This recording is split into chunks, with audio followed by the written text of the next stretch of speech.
fank wax oo ka caawiye markoo waayay oo wax la qabtay markoo waay muddo badan markoo raadiyay oo mental oo noqdo waxaan xanuunsaday anagana magaalada waa ku heeyweyn buuqeeysa waxaan kaas u diidnay saas darteed meeshan baadiyaa keena hadda wax raadinay oo wax isku dadayno meelaha uga galnani kawan baalkaana u soo gaday Nairobi ka keenay wax kale u awoodana malahan walaalkay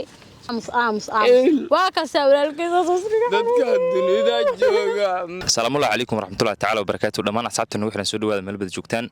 وحن ما أنت ورث كمان لي لنا إكس عامر محمد علي وهذا اللوجن الأوجي فنان كعيشاضي جيت كان جدا بدأ يوم مدة كحرين هاي أصير فيلم الكيس أيام ربنا أنا ورث كمان لي لنا صبتي اللوجو حري جيت كان هذا بس سودوا هذا أنا صراعة مقعة الدنيا دو عيشها عوي مال أنا مقعة كويدين كاس متقانا ايه ودلا كيو قدر كيو ودلا ما مقعة اسماعيل ارك ودلا انيا اني مقعيغا انيغا مقعيغا وارن لا ياب لروحانتي ونين دلنيرا oo jidin mar maskaxiisu marba si isu gudinaysa waa Soomaalidu dhamaarag ya inta ka duulaan ya zaxdan luushe dalka nuurkiisu ay saaxib ya dunidaan oo dhan dadka joogo ya saaxib macaan la jam ma ahan umad jiro ma ahan ya way wada ciileen horta magacaaga sheeg way wada ciileen caawa cashada madigiraayo ma ku jira ma saaxib aniga fikiraa raab waan soo gaartay wiilka walaashiis oo rabna ayadana bal wiilkan dhalinyarada wixii san ku kalifay ama san ka dhigtay inaan weydiino walaashiis soo dhow qoreen ugu bilow magacaaga waa dhawahay magacaygu waa Maka Maxamed Cali waxa la dhashay Imraan Maxamed Cali walaashiis ahay Maka waxa tahay wiilkan walaashiis aan u sheegtay wiilkan dhalinyarada san maxaa ka dhigay oo san u galay wiilkan walaalkay muddo 4 bilood ilaa 5 bilood oo xanuunsan yahay xasaan ka dhigana waxa wiil dhalinyaro oo fanka jecel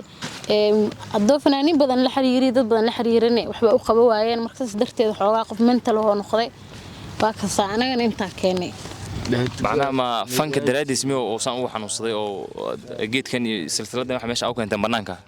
ها فنك wax oo ka caawiye markoo waayay oo wax la qabtay markoo waay muddo badan markoo raadiyay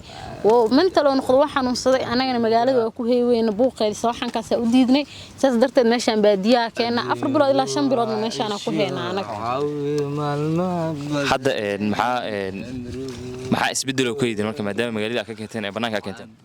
والله wax isbedel ma ka heeno meeshana ku celcelina geedkan hoostiisa ku xiran yahay anagana wax muu qabo karna family iska duruufeysanaanahay hadda wax raadinay oo wax isku dadayno meelaha uga galnani kawan baalkaana u soo gaday Nairobi ka keenay wax kale u awoodana malahan walaalkay